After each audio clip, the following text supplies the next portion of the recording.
আসসালামু আলাইকুম everyone, welcome back to my new blog. তো গাইস, আজ আমি আর রকি চলে এলাম রকির বাইক সারাতে রোজলাল চক হাই রোড মাইতি মোড়ে। তো গাইস, বাইক সারাতে বলতে বাইকের পিছনের চাকা ব্রেক ঠিকঠাক ধরছে না, সেই কারণে আমরা নিয়ে এলাম বাইক। না বাচ্চাটা যেটা পারে না বলতে গেলে পাড়ার কাকার গাড়ি তোমার আমারই গাড়ি। তো গাইস, দাদা বললো যে পিছনের ব্রেক শু একদম খারাপ হয়ে গেছে, তো এই নতুন ব্রেক শু পরাতে হবে।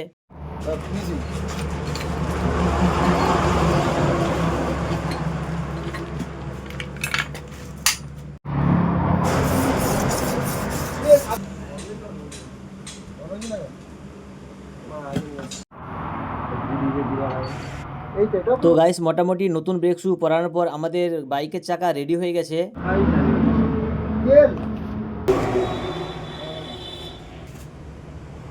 তারপর ব্রেকে স্প্রিংটা লাগিয়ে ব্রেকটা চেক করা হচ্ছে ঠিকঠাক আছে কিনা। তো গাইস, প্রায় 15 থেকে 20 মিনিটের মধ্যে রকির বাইক সারানো হয়ে রেডি হয়ে গেছে। তো গাইস, আমরা বাইকটা সারিয়ে আমরা বেরিয়ে যাচ্ছি। রকি একটু বাইকটা ব্রেকটা মারো দেখি, ঠিকঠাক চলছে? একদম